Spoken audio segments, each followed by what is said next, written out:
Hey everyone, welcome back to my channel once again. आज हम लोग स्टार्ट करने वाले हैं चैप्टर थर्ड ऑफ एमपीएलआरसी, जो कि मैंने प्रीवियस लेक्चर में बोल रखा है कि मैं पूरे जितना भी एमपीएलआरसी कोड है वो करने वाली हूँ कवर। तो लास्ट तक बने रहें और बताएं कि कहाँ क्या डाउट है, नीचे कमेंट बॉक्स में जरूर बताएं।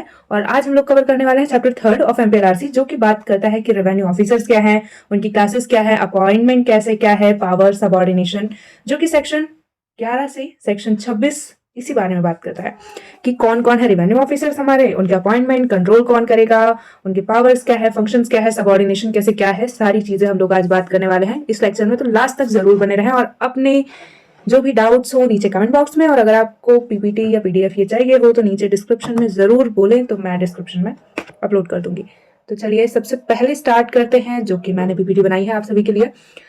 हाँ, तो क्लासेस ऑफ रेवेन्यू ऑफिसर्स अगर देखिए तो सेक्शन 11 ऑफ एमपीएलआरसी कोड, अगर आप एमपीएलआरसी जो बेयर एक्ट है अपनी खोलेंगे तो उसमें जो सेक्शन 11 है वो बात करता है 19 तरह के रेवेन्यू ऑफिसर्स हैं, जो स्टार्टिंग प्रिंसिपल कमिश्नर जो है लैंड रेवेन्यू के वहां से स्टार्ट होता है और लास्ट में जाता है लैंड रिकॉर्ड्स जो ऑफिसर हैं वहां तक, जो कि 19 है टोटल। अगर आप पढ़ेंगे वन बाय वन तो आप देखेंगे जिसमें जो हमारी स्टेट गवर्नमेंट है वो उन लोगों को क्या करती है, अपॉइंट करती है।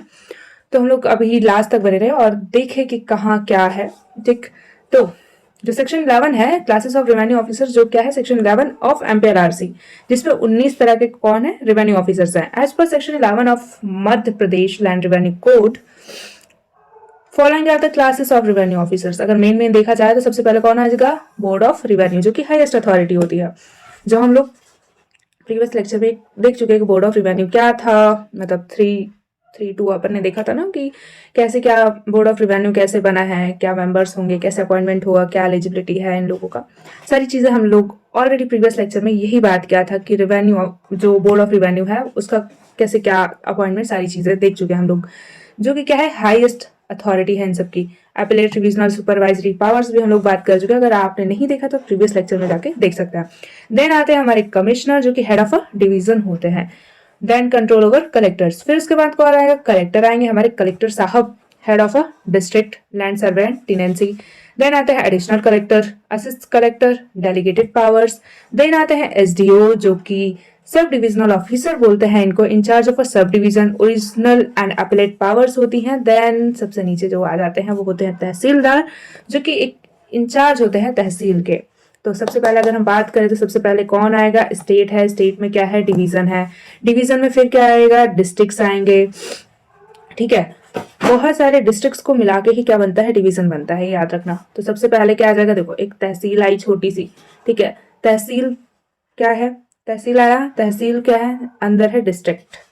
तो मतलब डिस्ट्रिक्ट के अंदर कितनी भी तहसील्स हो सकती है और कितने भी डिस्ट्रिक्ट्स में क्या हो सकती है, कितने भी डिस्ट्रिक्ट्स को मिलाकर क्या बनाया जा सकता है, एक डिवीजन बनाया जा सकता है। और उसी डिवीजन और डिस्ट्रिक्ट्स में क्या आ जाता है, क्या आएंगे, सब डिविजन्स आएंगे। यानी कि सबसे ऊपर कौन आएगा, सबसे पहले डिवीजन आएगा, डिवीजन के नीचे क्या आएगा, डिस्ट्रिक्ट आएंगे, डिस्ट्रिक्ट के नीचे क्या आ जाएगा, सब डिविजन्स आएंगे, और सब डिविजन्स के नीचे क्या आ जाएगा, तहसील आ जाएगी। सबको बात समझ में आ गई होगी। Then these revenue officers perform all duties under MPLRC, including land revenue collection, settlement of disputes, maintenance of land records, etc. Then हम लोग आते हैं, ये किसमें है, चैप्टर थर्ड, सेक्शन 11 to 26 जो है वो इसी बात सारी चीजें कवर करता है कि भाई लैंड रेवेन्यू वो जो ऑफिसर्स उनकी क्लासेस क्या है, अपॉइंटमेंट क्या है, इनके पावर्स क्या है, फंक्शंस क्या है, सारी चीजें इसी में दी गई है। तो इंट्रोडक्शन अगर हम लोग देखें तो जो Madhya Pradesh land revenue code है, जो कि एक्ट नंबर 20 है 1959, एक comprehensive legislation elected to consolidate and amend the laws related to land revenue, land records and the rights and liabilities of land holders in Madhya Pradesh. तो अगर देखें तो जब तक मध्य प्रदेश का गठन नहीं हुआ था तो बहुत सारे लैंड लॉज चल रहे थे, मतलब सेटलमेंट के लिए अलग चल रहा था और लैंड रेवेन्यू के लिए अलग चल रहा था। मतलब लैंड रेवेन्यू से रिलेटेड अगर एक जमीन को देखे और जमीन से रिलेटेड जितने एक्ट थे उनके लिए अलग अलग एक्ट चल रहे थे। उसके बाद में जो हमने देखा तो उसमें कंसोलिडेट किया गया, यानी कि एक कोड में सारे एक्ट्स को कवर कर लिया गया और क्या बना दिया गया, एमपीएलआरसी कोड। तो ये कोड क्या करता है, एक कॉम्प्रिहेंसिव कंसोलिडेट करता है, माइंड करता है, और एक कॉम्प्रिहेंसिव क्या लेजिस्लेशन इनेक्ट हुआ मध्य प्रदेश, जहां पे क्या किया गया, rights and liabilities of land holders in Madhya Pradesh, जिसमें बताया गया कि भाई लैंड रिवेन्यू, लैंड रिकॉर्ड्स, फिर उसके बाद राइट्स एंड लाइबिलिटीज क्या रहेंगी लैंड होल्डर्स की मध्य प्रदेश में, ये सारी चीजें बताई गई है इसमें। A major object of this code is to ensure systematic collection of land revenue. जो मेजर ऑब्जेक्टिव अगर देखा जाए इस कोड को बनाने का तो ये था कि एक सिस्टमैटिक कलेक्शन हो लैंड रिवेन्यू का, एफिशिएंट एडमिनिस्ट्रेशन चले लैंड रिकॉर्ड्स का through a well organised hierarchy of land revenue officers. Chapter 3, Section 11 to 26 of Code defines the classes, appointments, subordination, and powers of revenue officers who function as the backbone of district and rural land administration. ठीक, अब बात करते हैं classes of revenue officers. मैंने बोला section 11 में 19 तरह के रेवेन्यू ऑफिसर्स मेंशन हैं। तो according to section 11 of the code the following are the classes of revenue officers. सबसे पहले कौन है? कमिश्नर है, जिसमें अगर सबसे ऊपर देखा जाए तो प्रिंसिपल आते हैं, principal commissioner of land record, जो कि हम देखेंगे 13 ऑफ बी में इनका अपॉइंटमेंट होता है स्टेट गवर्नमेंट के द्वारा। तो ये हो गए पहले कमिश्नर हो गए, प्रिंसिपल कमिश्नर हो गए, सेटलमेंट कमिश्नर्स हो गए including additional settlement commissioners, collectors हो गए including additional collectors, settlement officers हो गए, सब डिविजनल ऑफिसर्स हो गए, असिस्टेंट कलेक्टर्स हो गए, ज्वाइंट कलेक्टर्स हो गए, deputy settlement officers, assistant settlement officers, tehsildar, superintendents of land records, naib tehsildar, assistant superintendents of land records. तो ये जो है ये मेन हो गए। ठीक, ये क्या है? रेवेन्यू ऑफिसर्स है। Each officer occupies a specific place in administrative chain with duties ranging from policy level supervision to field level revenue collection and land record maintenance। अब आते हैं कंट्रोल एंड सबऑर्डिनेशन, कौन किसके कंट्रोल में रहेगा और कौन किसका सबऑर्डिनेट रहेगा, जो सेक्शन 12 एंड 23 बात करता है। जो सेक्शन 12 है वो जनरल कंट्रोल के बारे में बात करता है। सेक्शन 12 जो है जनरल कंट्रोल में ये बोलता है कि जितने भी रेवेन्यू ऑफिसर्स हैं वो स्टेट गवर्नमेंट के कंट्रोल में रहेंगे। तो all revenue officers are subordinate to the state government within each division. एक डिवीजन था, सबसे मेन जो डिवीजन है, डिवीजन का मेन कौन होता है? कमिश्नर होता है, और एक डिवीजन में एक ही प्रिंसिपल कमिश्नर होंगे। ठीक है, तो officers are subordinate to the commissioner. तो हर डिवीजन में जितने ऑफिसर्स होंगे वो सबऑर्डिनेट टू कमिश्नर होंगे। और अगर डिस्ट्रिक्ट देखा जाए, डिस्ट्रिक्ट में क्या रहेगा? They are subordinate to the collector unless directed otherwise. और जो डिस्ट्रिक्ट है, डिस्ट्रिक्ट जो है उसमें जो सबऑर्डिनेट होंगे, जो ऑफिसर्स होंगे वो सबऑर्डिनेट होंगे किसके? कलेक्टर के सबऑर्डिनेट होंगे। देन सेक्शन 23 लोकल सबऑर्डिनेशन की बात करता है। Every revenue officer in a division is subordinate to the subdivisional officer. जितने भी रेवेन्यू ऑफिसर एक सब डिवीजन में होंगे वो सबऑर्डिनेट होंगे सब डिविजनल ऑफिसर। मतलब अगर देखा जाए तो सब डिविजनल ऑफिसर जो है वो सब डिवीजन का मेन होता है, तो उनके ही सबऑर्डिनेट होते हैं जितने भी रेवेन्यू ऑफिसर्स किसी भी सब डिवीजन में होते हैं वो। देन एवरी नायब तहसीलदार इज सबऑर्डिनेट टू तहसीलदार। तहसील में सबसे मेन कौन है? तहसीलदार ही है। तो तहसीलदार ही क्या होंगे? मेन होंगे, मतलब इन्हीं के कंट्रोल में सारे जितने भी एक तहसील में जितने भी रेवेन्यू ऑफिसर्स होंगे वो आएंगे। देन पर्पस क्या है इसका? This chain of subordination ensures that revenue administration operates in a disciplined and hierarchical manner facilitating supervision accountability and administrative efficiency. तो मेन एम क्या है? यही कि प्रॉपर हायरार्की चलती रहे, एक तो अकाउंटेबिलिटी बनी रहे, देखे कि भाई क्या चल रहा है, कैसे डिसिप्लिन्ड है कि नहीं है, हायरार्किकल मैनर में है, फैसिलिटेटिंग सुपरविजन अकाउंटेबिलिटी प्रॉपर है कि नहीं है। तो इन सब चीज़ों के लिए एक प्रॉपर चैन बनाई गई है। देन अगर 4th पॉइंट देखें हम लोग, तो appointments and powers of different revenue officers. तो अपॉइंटमेंट कैसे हैं, क्या पावर्स होंगे इन लोगों के? तो सबसे पहले हम लोग बात करेंगे कमिश्नर ऑफ डिवीजन, जो कि सेक्शन 14 अगर खोल के देखेंगे आप लोग तो देखेंगे कि कैसे क्या पावर है इनकी, अपॉइंटमेंट कौन कर रहा है, इन सब चीज़ों का। तो अपॉइंटमेंट कौन करेगा? स्टेट गवर्नमेंट हर डिवीजन में एक कमिश्नर को अपॉइंट करेगी। Exercises power and perform duties under the code और any other law enforce.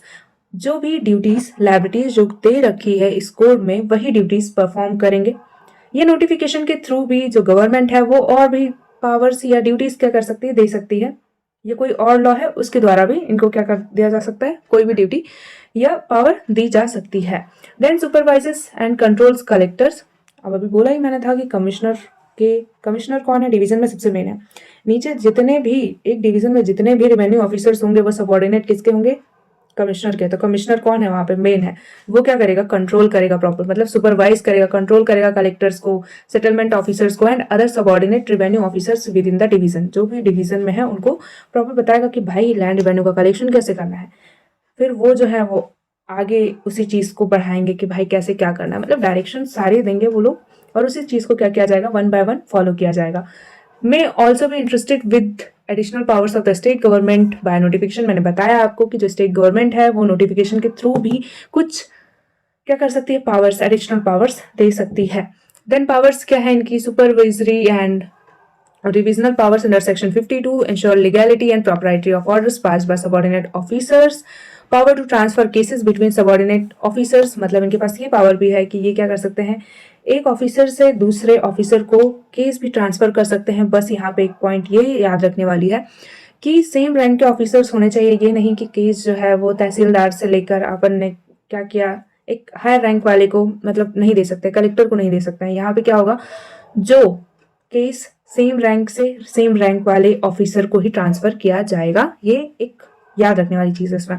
Power to inspect and call for records, यहाँ पे इनके पास ये पावर है कि ये चीजों को जांच पड़ताल भी कर सकते हैं और रिकॉर्ड्स भी मंगवा सकते हैं, ये इनके पास में ये पावर है। एग्जाम्पल, अगर कोई कॉन्फ्लिक्टिंग ऑर्डर्स जो है वो पास हुए हैं टू कलेक्टर्स के बीच में adjoining districts regarding boundary demarcation, the commissioner can transfer the case and decide which order prevails. Okay, फिर आते हैं एडिशनल कमिश्नर जो कि सेक्शन 15 में बात की गई है। Appointed to assist the commissioner in one और मोर डिविजन, मतलब एक डिवीजन में एक या एक से ज्यादा या दो से ज्यादा, मतलब क्या हो सकते हैं, एडिशनल कमिश्नर अपॉइंट किए जा सकते हैं। Exercises powers of a commissioner in specific cases और classes of cases are notified by the state government. Functions as a quasi judicial authority for appeals and revisions delegated to him. Legal note, जब additional commissioner perform करेंगे duties of commissioner, तो जितने भी provisions हमने ऊपर पढ़ा है 15(3) में, वो सारे एप्लीकेबल हो जाएंगे इनके ऊपर भी। देन कलेक्टर आ जाते हैं जो सेक्शन 16 और 26 में है कि जो कलेक्टर है ये चीफ रेवेन्यू अथॉरिटी होते हैं डिस्ट्रिक्ट के। मतलब अभी डिवीजन था, डिवीजन में मेन कौन था, कमिश्नर थे। कमिश्नर को किसने अपॉइंट किया, स्टेट गवर्नमेंट ने अपॉइंट किया। ठीक है, उनकी पावर्स क्या थी कि वो उनके पास में अपीलेबल पावर्स है, रिवाइजनरी है, सुपरवाइजरी, ये सारी पावर थी उनके पास में। उसके बाद में क्या आया, कलेक्टर आया। कलेक्टर कहाँ के मेन है, सबसे कलेक्टर मेन है डिस्ट्रिक्ट के। तो डिस्ट्रिक्ट में सबसे मेन कौन है, कलेक्टर है। कौन अपॉइंट करेगा, स्टेट गवर्नमेंट ही अपॉइंट करेगी। अब डिस्ट्रिक्ट में जितने भी रेवेन्यू ऑफिसर्स होंगे वो सबॉर्डिनेट होंगे किसके, कलेक्टर के, यानी कि कलेक्टर जो है वो उनको कंट्रोल करेगा। is the chief revenue authority of the district and principal executive officer for revenue administration. Appointment under section 16, each district shall have collector appointed by the state government. Main powers and duties क्या है, assessment and collection of land revenue. Collector में ही collection लिखा हुआ है, तो collector मतलब क्या है, लैंड रिवेन्यू का कलेक्शन और असेसमेंट करना किसकी ड्यूटी और पावर है, कलेक्टर के। Proper realisation of land revenue as per chapter 11. Maintenance of land records supervises patwaris, revenue inspectors and land record officers. Then disposal of government land, grant leases, manages government land and control alienation. Enforcement of land revenue dues, executes processes for recovery of arrears under section 137 to 156. Judicial powers भी है, acts as a revenue court for certain matters under the code. तो section 26 है वो provide करता है कि अगर ऐसा केस होता है कि जहां पर डेथ हो जाती है, या एब्सेंस या डिसेबिलिटी ऑफ कलेक्टर, मतलब अगर कोई कलेक्टर है बाय चांस उनकी डेथ हो जाती है या उनकी छुट्टी है, मतलब एब्सेंस पे चल रहे हैं, या डिसेबिलिटी हो गई है किसी भी तरह की, जो officer temporarily in charge of duty shall be deemed the collector until the successor takes the charge. मतलब जो ड्यूटी उनके टेम्पररी ऑफिसर जो उनका चार्ज लेके बैठा हुआ, मतलब जहां पे कलेक्टर है वो डिसेबल है, वो नहीं आ रहे हैं, तो उनका जो काम है वो एक टेम्पररी ऑफिसर करेगा। तो क्या किया जाएगा, उसी को मान लिया जाएगा कि वो कलेक्टर है जब तक कि दूसरे कलेक्टर उनका चार्ज नहीं ले लेते हैं तब तक। इलस्ट्रेशन, अगर collector of Khargone is transferred, the incoming officer automatically assumes all his powers for the district under section 25 ensuring administrative continuity. Additional collector आ जाते हैं सेक्शन 17। जैसे ऊपर था कि एक डिवीजन में कमिश्नर एक होंगे, लेकिन एडिशनल कमिश्नर जो है वो एक या एक से ज्यादा भी हो सकते हैं एज पर द रिक्वायरमेंट। लेकिन जो सेक्शन ये 17 है उसमें भी सेम यही है कि कलेक्टर तो एक होंगे डिस्ट्रिक्ट में, लेकिन एडिशनल कलेक्टर एक या एक से ज्यादा हो सकते हैं as per the requirement. Appointed to assist the collector, collector को असिस्ट करने के लिए इनका अपॉइंटमेंट होता है। मे एक्सरसाइज ऑल और specific powers of the collector as directed by the state government, और कलेक्टर जैसा कलेक्टर बोलेंगे स्टेट गवर्नमेंट जैसा बोलेगी उनको वैसा ही करना है। Functions as an executive and quasi judicial authority in the land revenue and tenancy disputes. फिर आता है assistant collector, joint collector and deputy collector, section 18 में दिया गया है, देख लीजिएगा। These officers assist the collector in his duties and may be placed in charge of subdivisions. Their functions include conducting inquiries related to land demarcation or revenue, acting as subdivisional। इन्हीं ये जो officers हैं हम आगे section 22 में देखेंगे, SDO जो sub divisional officer होते हैं। तो जो कलेक्टर है इसी में से एक पर्सन को एसडीओ बना देता है, मतलब असिस्टेंट कलेक्टर, ज्वाइंट कलेक्टर या डिप्टी कलेक्टर को ही क्या सब डिविजनल ऑफिसर भी बनाया जाता है। और supervising tehsildar and ensuring accuracy in land records, तो सेक्शन 18 के साथ में सेक्शन 22 भी याद रखना, एसडीओ मतलब यही ऑफिसर हैं जो एसडीओ भी बनते हैं, सब डिविजनल ऑफिसर्स। ये रहा सेक्शन 22। यूजुअली जो असिस्टेंट कलेक्टर है, ज्वाइंट कलेक्टर या डिप्टी कलेक्टर जो है, placed in charge of a subdivision, exercises such powers of the collector as the state government may direct by notification.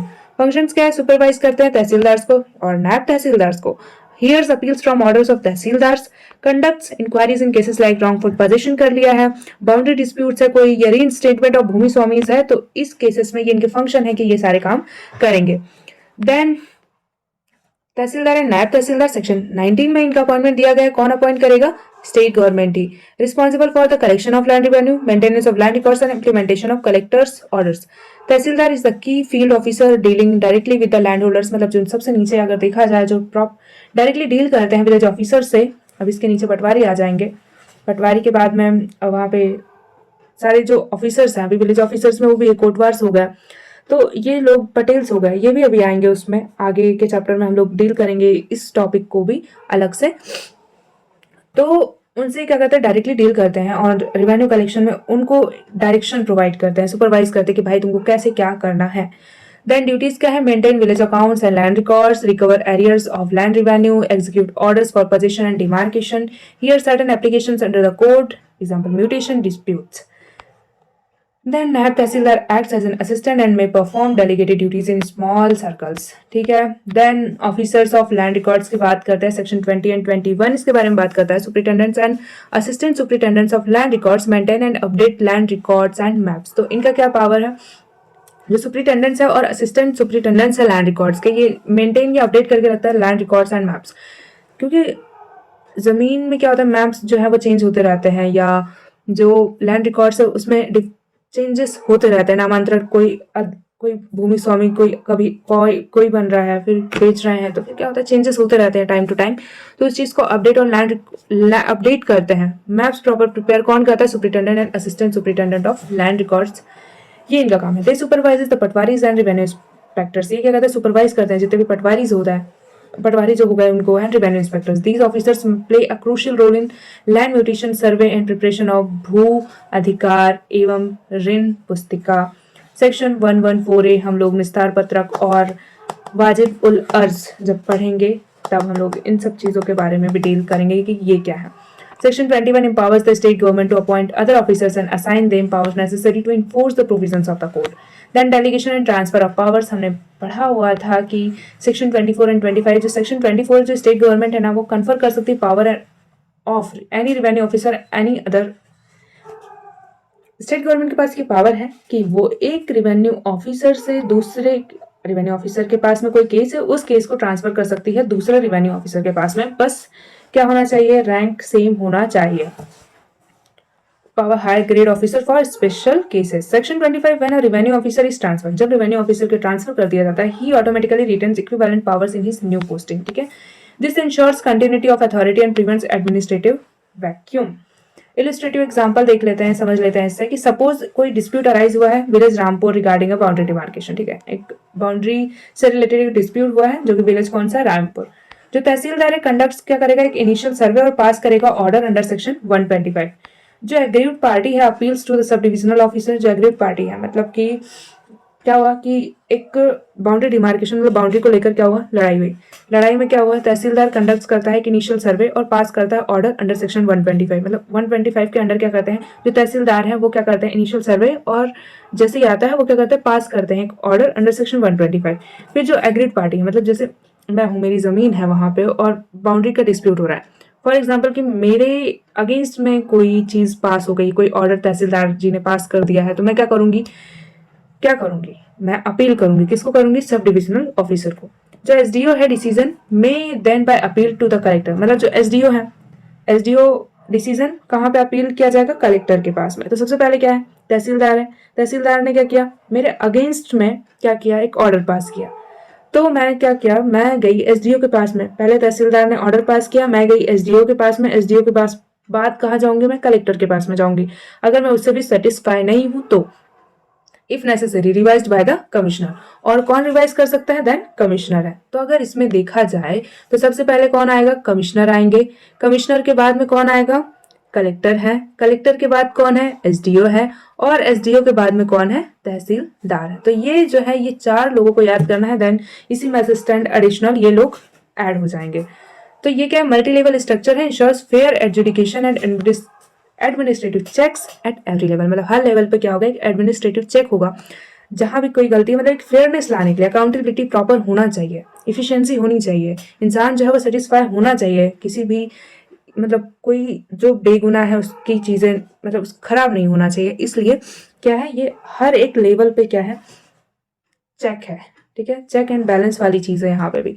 Judicial powers and revenue officers under section 31 the board of revenue and revenue officers are deemed to be revenue courts when exercising their powers under the code. They can summon कर सकते हैं witnesses और receive कर सकते हैं evidence, impose fines for disobedience, about cost, execute orders for position. मतलब like civil code, बिल्कुल यही सेम पावर इनके पास भी हो जाती है। ठीक है, रिलेवेंट केस लॉज देख लेंगे हम लोग। तो state of MP versus Balbir Singh पढ़ लीजिएगा एक बार। जो कलेक्टर है, being the chief revenue authority has the power to regulate land record, dispose of disputes and recover dues. His administrative and judicial powers flows directly from the code. Raghunath Singh versus state of MP भी यही चीज बोल रहा है कि delegation under section 24 must be specific होना चाहिए। Without express authorisation a tehsildar cannot exercise powers of a higher authority like the collector. Babulal versus state of MP पढ़ लीजिएगा। फिर Madhya Pradesh Rajya Sahakari Bank versus state of MP, ये भी एक बार आप लोग पढ़ लेना। देन हम लोग आज के लेक्चर को करते हैं कंक्लूड। जो Madhya Pradesh land revenue code है वो क्रिएट करता है well defined hierarchy of revenue officers. हमने पढ़ लिया। सबसे ऊपर कौन आएगा? कमिश्नर आएंगे। कमिश्नर के बाद कौन आएगा? कलेक्टर आएंगे। कलेक्टर के नीचे कौन आएगा? एसडीओ आएंगे। और एसडीओ के नीचे कौन आएगा? तहसीलदार आएंगे। क्या हायरार्की चलेगी? सबसे पहले हम लोग किसके पास में जाएंगे? ऑर्डर कौन पास करेगा? तहसीलदार पास करेंगे। तहसीलदार अगर कोई ऑर्डर पास करते हैं और हम लोग सेटिस्फाई नहीं होते तो हम लोग किसके पास में जाएंगे? किसके पास जाएंगे? एसडीओ के पास जाएंगे। और अगर एसडीओ से भी हम लोग सेटिस्फाई नहीं होते हैं, अगर हमारा ऑर्डर हमारे फेवर में नहीं आ रहा है तो हम लोग किसके ऊपर जाएंगे? फिर कलेक्टर के ऊपर। और कलेक्टर अगर नहीं सुन रहे हैं तो हम कहाँ जाएंगे? कमिश्नर के पास में जाएंगे। तो ये मेन हायरार्की है जो कि याद रखना है। देन असिस्टेंट एडिशनल ये चीज ऐड करना है, जैसे तहसीलदार, नायब तहसीलदार आ गए, देन कलेक्टर हो गए, ज्वाइंट कलेक्टर हो गए, एडिशनल कलेक्टर, तो ये सारे कलेक्टर्स हो गए। तो ये सारी चीजें याद करके रखना है। एक मेन जो दिमाग में है वो हमको मेन 4 लोगों को याद करके रखना है। This administrative structure provides a balanced combination of executive and quasi-judicial powers, ensuring both efficiency and accountability in land governance. Through coordinated functioning, these officers safeguard the interest of the state and the landholders alike.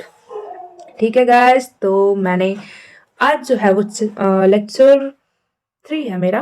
मैंने already आप लोगों को बोल रखा है कि मध्य Pradesh land revenue code में पूरा कवर करने वाली हूँ, तो मुझे पीपीटीज बनाने में थोड़ा लेट हो जाता है, इसलिए मैं लेक्चर थोड़ा धीरे धीरे अपलोड कर रही हूँ। लेकिन मैं 100% पूरा मध्य Pradesh land revenue code upload करने वाली हूँ इंग्लिश में, क्योंकि ये चीज़ अवेलेबल नहीं है कहीं पे भी यूट्यूब पे।